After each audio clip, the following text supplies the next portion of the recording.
नमस्कार, मैं प्रिया और आप देख रहे हैं बिहार न्यूज। बिहार में पंचायत चुनाव को लेकर सरगर्मी पूरी तरीके से तेज हो गई है।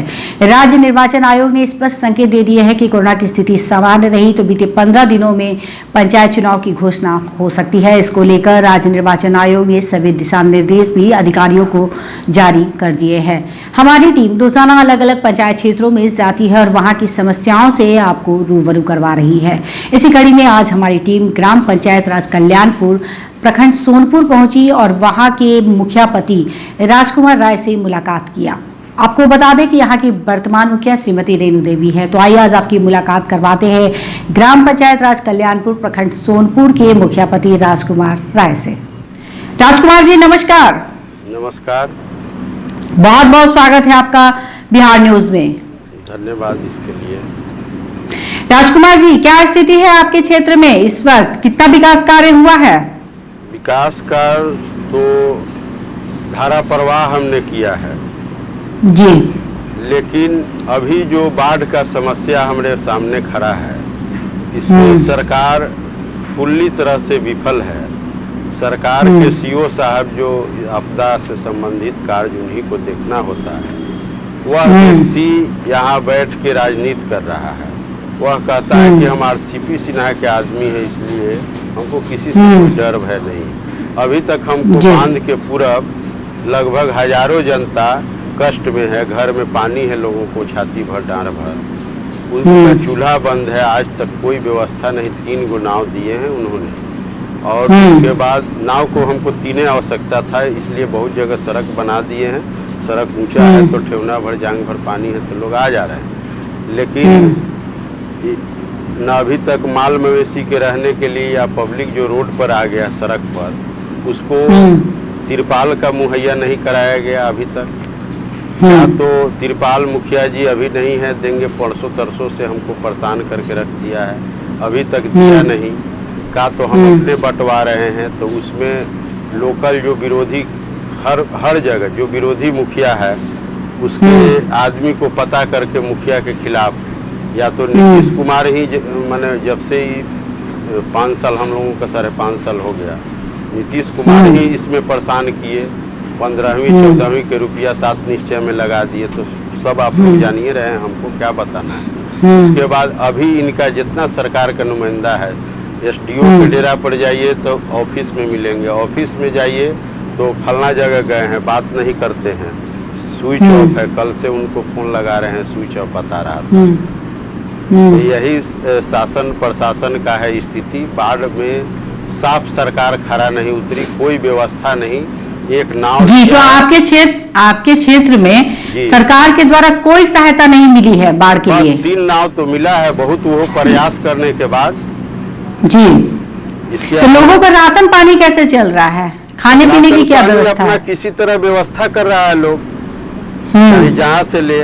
अभी हम वही खर्चकर्ता लोग को बात कर रहे थे कि भाई किचन हम 3 दिन से मांगा, 4 दिन से वो नहीं दिया। सरकार के भरोसे तो मेरा जनता मर जाएगा। तो हम अपने तरफ से व्यवस्था करने का प्रयास कर रहे हैं कि कल से हम अपना दरवाजे पर या दलान पर हलवाई रख के खाना बनवाएंगे, पैकेट बना के घरे घरे नाव से जांग भर पानी हेल के वर्कर लोग आप लोग बांटिए, दीजिए लोगों को, सुबह शाम खाना पहुंचाइए। इसलिए कि ऊंचा जगह और बड़ा जगह उस जगह नहीं है जहां बाढ़ है, जहां हम इसका व्यवस्था कर सके। किचन पंचायत भवन पर हो सकता था, लेकिन जब अपने करना है तो हम वहां क्यों करें, अपने दरवाजे से बना के क्यों नहीं भेजें। इसमें भी होता है कि माने पंचायत में भी आप जानते हैं कि अपने आप कीजिएगा तो लोग कहेंगे कि सरकारें से कर रहे हैं। कोई चीज़ बांटिएगा, अपना चिवड़े मिठा हो, अनाजे हो, कोई चीज़ बांटते हैं। सरकार में हम सत्ते में हैं, मुखिया हैं, तो हमारा ही सत्ता है, तो इसलिए पब्लिक भी विरोध करेगा। चुनाव माथा पर है तो हर पंचायत में 2 4 कैंडिडेट होता है, तो 10 तरह का अफवाहें फैलाएगा। परसल जब आया था बाढ़ तो कोई उम्मीदवार किसी को कोई लेना देना नहीं था, मुखिया जी समझे। लेकिन अबड़ी सबको समझना है, सब लगा हुआ है, हम ही कर दिए, हम वो कर दिए। केवल हमको यही उपलब्धता मिला है। और शौचालय बनाने के लिए पीएचडी को हमने लिखा, सीओ को लिखा, तो पीएचडी से आदमी को कल से भेजा गया है। वो भी आया तो 10 तरह का राजनीति करने लगा। जातिगत कॉन्ट्रैक्टर तो किसी का बटा हुआ नहीं, जो जाता है उस भावना से किसी को ग्रसित हो जाता है, सगा संबंधी दोस्त महिम रहता है, उसी हिसाब से चलता है। उसमें भी राजनीति करने लगा, ड्रामा करने लगा, मुखिया हम हैं तो फलना करवा दिया, तो चिलना करवा दिया, हम किसी का नाम नहीं। तो राजकुमार जी, जब ये बाढ़ की ऐसी स्थिति है और इसके लिए आप लोग शिकायत करते हैं तो मैं एक सेकंड और बता देते, विकास के छोटी बांध अगर हम नहीं बनवाए हुए रहते, सोनपुर दरिहारा पथ मंगलपाल की नाम है उसका, माननीय विधायक और चंद्रिका राय से लड़के, सिद्दीकी जी से लड़के, लालू जी से लड़के, ललन सिंह मंत्री थे सिंचाई मंत्री, उनसे लड़ाई करके हमने वो रोड को पास करवाया और रोड बनवाया। तो आज नहीं तो कोसी के दशा मेरा हो जाता। 16 से अधिक पानी आया है। 16 में हम 6 दिन सोए नहीं थे। पेशा से हम कॉन्ट्रैक्टर भी हैं, इसलिए हम अपने बचा लिए। सरकार के आदेश के पहले हमने काम शुरू कर दिया था। और आज भी जहीं तहीं रिसाव होता है तो रात भर मेरा आदमी 10 गो नहीं मैंने सो पा रहा है, इसलिए कि पानी अधिक बढ़ गया है। 2 हाथ अढ़ाई हाथ ही बचा हुआ है। पिछले जो 16 में बाढ़ आया था उस घड़ी से 1.5 मीटर लगभग 1.25 मीटर हर जगह सड़क को ऊंचा करके सड़क बनाया गया था। वो 28 करोड़ 73 लाख का प्रोजेक्ट था और वो बनाने से हमको यह लाभ मिला कि आज कम से कम 4 आना ही लोग प्रभावित बहुत हुए, 12 आना लोग कम प्रभावित हैं। 2.5 महीना जो बाढ़ है उससे चारों तरफ घेरे हुए एक number 2 number 3 number 4 number ward जो है मेरा, दोनों सड़क से बीच में है और उसमें पानी जो है 2.5 महीना से काला हो गया। सीओ साहब के हमने कई बार कहा कि चलिए सीओ साहब आप खड़ा होइए, 1-2 जगह कटवा दिया जाए। यहाँ होता है कि पब्लिक इधर से उधर हम नहीं काटने देंगे, हम नहीं करने देंगे। हम लोग को भी चुनाव है, किसी से मार नहीं कर सकते हैं, किसी को दुख दे के सुख नहीं कर सकते हैं। तो उनको 10 बार हमने आग्रह किया। माननीय विधायक जी भी सीओ साहब को बोले, इस सब चीज़ के लिए भी माननीय विधायक डॉक्टर रामानुज प्रसाद भी बोले, लेकिन इन्होंने कोई काम, सीओ साहब नकारात्मक जवाब दे रहे हैं। कहीं भी हमारा 7 पंचायत दिया है उसमें भी यही स्थिति, मेरे यहाँ भी यही स्थिति। पंचायत सरकार भवन लाए, बरकी बांध भी लड़ाई करके तेजस्वी जी से हमने चौड़ीकरण उसको ऊंचीकरण करवाया, जो सोनपुर घाट पथ है। मेरी ही लड़ाई से जी से लड़ाई हुई, उसी में मिला था। और छोटे बड़े बहुत विकास के काम कल्याणपुर पंचायत में सामाजिक तौर पर कोई काम नहीं बच गया। अब छोटा छोटा काम, कोई कहीं खेत में घर बना लिया तो उसको रास्ता चाहिए, तो यही सब काम अगर थोड़ा बहुत बचा हुआ। एक और बड़ा सवाल है हमारा सरकार से कि हम 16 में मुखिया हुए, टारगेट आया प्रधानमंत्री, वो घड़ी इंदिरा आवास था, प्रधानमंत्री हो गया, तो उस टारगेट को 497 हमारा है, 497 को टोपोलैंड में डाल के आज तक हमको खिला दिया गया, उसको नहीं मिला और आज तक मिलने का चांस है।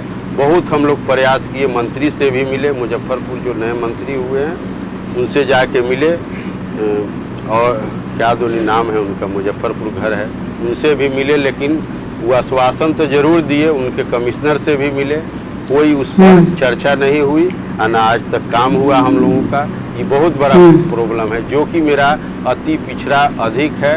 नूनिया भाई, चमार भाई, दुसाद भाई, ये सारे लोग बसते हैं। नूनिया भाई के आप समझ सकते हैं कि 90-95% लोग मजदूरी करके खाने वाला व्यक्ति होता है, उसको घर द्वार नहीं है।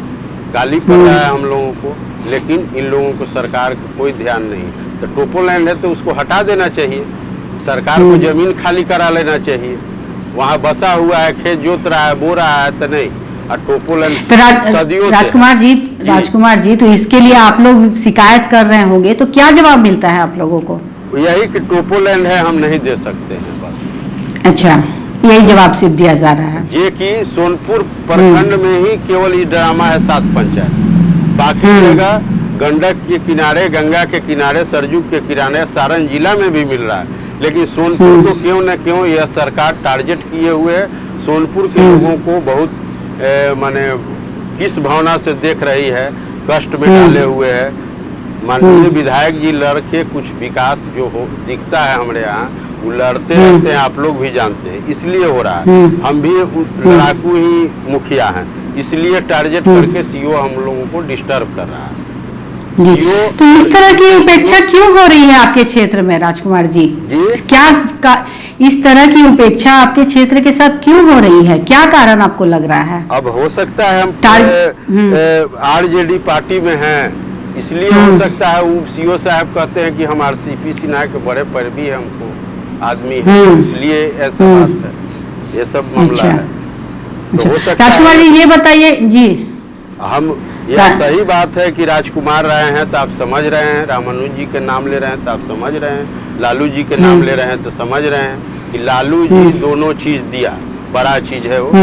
एक 99 करोड़ का प्रोजेक्ट था, एक आपको 28 करोड़ 73 लाख का था। जब 18 महीना के हमारा सरकार था उसी में ये सब विकास के काम हुआ। पंचायत सरकार अभी किसी तरह हमने 6 महीना पहले सेंक्शन कराया, जो कि कुर्सी लेवल पर ही है। अधिक बरसात होने के कारण उसमें मिट्टीकरण नहीं हुआ तो ऊपर जुराई नहीं हो पाया है, इसीलिए उसका अधूरा रह गया। और अपेक्षा सीओ साहब अब किस कारण से कर रहे हैं भगवान जाने, हमको तो समझ में यही आ रहा है कि वो किसी भावना से ग्रसित है। जी राजकुमार जी, वैक्सीनेशन का कितना कार्य कर्मचारी को दे के बंटवाना चाहिए कोई चीज, जी भेज भी रहे हैं तो ऐसा नहीं किसी को कहीं दे देना है। सुनने में जो आया कल सारे मुखिया लोग पीड़ित थे, ये सब समस्या है। तो इसमें हम सरकार से आपके न्यूज के चैनल से पहुंचाना चाहते हैं कि सरकार को पब्लिक के साथ भेदभाव नहीं करना चाहिए। नीतीश बाबू भी उस दिन आए हैं, मुख्यमंत्री माननीय हमारे, लेकिन अभी तो यहाँ के जो बाढ़ ग्रसित इलाका देख के भी गए हैं, लेकिन अभी तक कोई घोषणा नहीं किए कि छपरा जिला में बाढ़ आया कि नहीं आया। कुछ बात आपके क्षेत्र में राजकुमार जी, आपके क्षेत्र में सरकार की तरफ से अभी तक कोई अधिकारी बड़ा पहुंचा नहीं है देखने के लिए, निरीक्षण करने के लिए? नहीं, देखने के लिए गए थे। एसडीओ साहब, सीओ साहब और डीएसपी साहब गए थे 7-8 दिन पहले, जब पानी इन करने के पोजीशन में था। और वही बात को उनको दिमाग में है। हमने कहा कि मेरे साथ चल के घूमिए, नाव देने में यही बोले तो हम कहे कि ठीक है, आपका कहना है कि बांध के उधर डांड भर है चाहे जांग भर है, लेकिन बांध से सटे हुए 70-80 फीट 100 फीट में तो छाती भर पुरसा भर पानी है, कैसे लोग आए? बांध जो बनाता है, पुराना बांध है 100 साल 50 साल का, तो बगल से मट्टी कट के बनायल है कहीं भी, तो उसको समझे तो 3 गो नाव दिए, लेकिन तिरपाल पन्नी में 4 दिन से हमको पेर के खा गए। न किचन दिए, न राशन दिए, न उसको 6000 जो भुगतान होता है उन लोगों को वो भी करने का प्रयास नहीं, घोषणा नहीं करने के पक्ष में है कोई चीज़। तो इसलिए अब पता नहीं सीओ साहब किस भावना से हमसे ग्रसित हैं, समझ में नहीं आ रहा है एसडीओ साहब को। या तो राजकुमार जी ये बताइए, जी राजकुमार जी समझ गई आपकी भावनाओं को और आपकी बातों को समझ रहे हैं हम लोग। ये बताइए कि आपके क्षेत्र में वैक्सीनेशन का कितना काम हुआ है? स्वास्थ्य केंद्र की क्या स्थिति है? स्वास्थ्य केंद्र तो मेरे पास एक उप स्वास्थ्य केंद्र है, लेकिन जगह जगह पहले लगाया गया वैक्सीन का 20 बार से कम नहीं कैंप, लेकिन लोग डरे हुए थे। पहले जो हल्ला था कि सुइया पड़ रहा है तो मर जा रहे हैं तो फलना हो जा रहा है, इसके कारण लोग डरे हुए थे। अब लोग मांग कर रहे हैं तो अब पहुंच नहीं रह पा रहा है। हमने बहुत लिखे, इसमें प्रभारी मदद किए हैं। 20 दिन कैंप मेरे यहाँ लगभग लगा है, फिर लगने की तैयारी है। हम आज सुबह बात किए हैं कि भाई साहब कैंप मेरे यहाँ भी 2 दिन 3 दिन लगवा दीजिए। अब लोग बेचैन हैं, हर जगह इधर उधर छटपटा के दिन भर जाते हैं दूसरे जगह, और आपके हॉस्पिटल में भीड़ हो जाता है। महिला लोग बच्चा लेके, गरीब लोग 5 किलोमीटर 7 किलोमीटर जा रहा है। तो ये भी सरकार के ध्यान में हम देना चाहेंगे कि कल्याणपुर, सिमरा, बैजलपुर, दामोदरपुर 5 गांव है मेरा, 5 गांव में एक दिन वैक्सीनेशन फिर लग जाता जी, तो बहुत बेस्ट रहता, सभी लोगों को हो जाता। किसी को दोबारा डोज का भी जरूरी है, किसी को सिंगल डोज का जरूरी है। तो अभी कितना प्रतिशत वैक्सीनेशन हुआ होगा आपके क्षेत्र में? मेरे यहाँ 50% लगभग 60-50 हो चुका होगा। अच्छा, चारों तरफ मिला के इधर उधर भी जो लोग ले रहा है, अभी बहुत की संख्या, महिला की संख्या अधिक बचा हुआ है। गरीब गुरबा आदमी है, भाड़ा लगा के धूप में नहीं जाना चाहता है, मजदूरी छूट जाएगा। अभी तो मजदूरी कहीं हो भी नहीं रहा है, लेकिन माल मवेशी इन्ने उन्ने लेके लोग है, पानी दिक्कत है, पानी चारों। राजकुमार जी, और कौन कौन सी योजनाएं आपके क्षेत्र में धरातल पर उतर गई हैं? कौन कौन सी योजनाओं पे कार्य हुआ है? योजना नल जल के काम 7 निश्चय का लगभग पूरा हो चुका है। एक आध जगह थोड़ा सा भूमि विवाद कहीं कुछ के चलते थोड़ा सा परेशानी था, वो सब भी लाइन अप है, सब हो चुका है। और नरेगा से काम बहुत सा हुआ है, पंचायत सरकार लाए हैं, 14वीं 15वीं से हुआ है। और ग्रामीण कार्य विभाग से भी दबाव बना के कराए हमने, सिंचाई विभाग से भी बताया आपको, पथ निर्माण से भी बताया कि बड़ी बांध बनाया, सिंचाई विभाग से छोटी बांध बनवाया, और ग्रामीण कार्य विभाग से सिमरा कल्याणपुर का जो पैकेज था उसको हमने बनवाया। सरकार से ग्रामीण विकास के इंजीनियर लोगों से लिख के पढ़ के मिल के सेंक्शन कराया, विधायक को कह के करवाया लड़नगर के, तो भी काम मेरा पूर्ण हो चुका है। मार्च में इस साल हुआ है, 5 साल बाद अब फिर रिपेयर होगा, 6 साल बाद टूटेगा। जी, तो राजकुमार जी अपने क्षेत्र में किए गए कार्यों से आप पूर्ण रूप से संतुष्ट हैं? जी, जो पिछले मुखिया लोग होते थे अपने गांव टोला को ही देखते थे। मेरा जिस गांव में घर है, दामोदरपुर ग्राम में मेरा घर है, यहाँ बहुत हमको आवश्यकता नहीं था, पहले से भी हम अपना बिजली सड़क स्कूल बनाए हुए थे। हाई स्कूल भी एक देने का काम किया बैजलपुर में, अति पिछड़ा संख्या था ज़्यादा, तो वहाँ देने का काम किया है। ये सब तो काम मैंने किया है। स्कूल में कुछ स्थिति रह गई तो विधायक भी फंड नहीं लिख सकते हैं, हम लोग को भी फंड नहीं दिया जा रहा है। बैंड है, बहुत सा फंड बैंड रहता है कि इस चीज़ में काम कर सकते हैं, इस चीज़ में कर सकते हैं, इसमें नहीं कर सकते हैं। तो इसके चलते कुछ स्कूल का स्थिति मेरे यहाँ सिमरा, दामोदरपुर, बैजलपुर स्कूल का स्थिति ठीक नहीं है, उसके लिए पैसा सरकार आवंटन नहीं कर पा रही है। जो राजकुमार जी राजकुमार जी एक आखिरी सवाल, जिस तरह की स्थिति है, जिस तरह के हालात हैं बाढ़ और कोरोना के, इसमें चुनाव कराने को लेकर आपकी क्या राय है? देखिए, सरकार का तो हमरा राय मानेंगे ही नहीं, लेकिन अभी जो भीषण परिस्थिति है इसमें तो चुनाव नहीं होना चाहिए। एक आध 2 महीना के बाद हो तो ठीक था, या चैते बैसाख में करा लेता, मार्चे में करा लेता सरकार तो बेटर था। अभी तो चारों तरफ तराहीमाम है, जलमग्न है। इसको साफ होने में आपको आसीन कार्तिक लग जाएगा, छठ के लगभग जाके ये क्लियर थोड़ा बहुत, वो कुछ रह ही जाता है पाका पानी। कोई घर बना लिया, कैसे वोट मांगे जाएगा, कैसे वहाँ जाएगा वोट गिराने वहाँ के लोग, ये सब समस्या तो है, बहुत जगह है, मेरे यहाँ भी है, हर जगह है। आप भी देख रहे हैं, पूरा बिहार आप लोग घूम रहे हैं, आपसे छुपा हुआ क्या है जो हम बोलेंगे? जी, राजकुमार जी, बिहार न्यूज से बातचीत करने के लिए आपका बहुत बहुत धन्यवाद। हम अपने चैनल के माध्यम से चाहेंगे कि आपके क्षेत्र की जो भी समस्याएं हैं, जिस तरह की परेशानी लोगों को झेलनी पड़ रही है इस वक्त, उस पर सरकार ध्यान दे और उचित कार्यवाही करे। तो ये थे हमारे साथ खास बातचीत करने के लिए मुखिया पति राजकुमार राय, जिन्होंने बताया कि उनके क्षेत्र में इस वक्त बाढ़ की स्थिति काफी विकराल रूप धर चुकी है, लोगों को काफी परेशानियों और दिक्कतों का सामना पड़ रहा है। साथ ही उन्होंने ये भी बताया कि सीओ साहब से शिकायत करने के बाद भी कोई कार्रवाई नहीं होती, अभी तक कोई भी यहाँ पर सरकारी मदद नहीं पहुंची है। इसके साथ ही उन्होंने ये भी बताया कि उन्होंने अपने क्षेत्र में अपने कार्यकाल के दौरान हर संभव विकास के कार्य किए हैं, लेकिन सरकारी उपेक्षा उनके क्षेत्र की तरफ रही है और इसके लिए वो बराबर तत्पर है कि उनके क्षेत्र में जो भी परेशानियां हैं उनको दूर करे, लेकिन सरकार पता नहीं क्यों उनके क्षेत्र पर ध्यान नहीं दे रही। इस तरह की तमाम छोटी बड़ी खबरों को जानने के लिए देखते रहे बिहार न्यूज।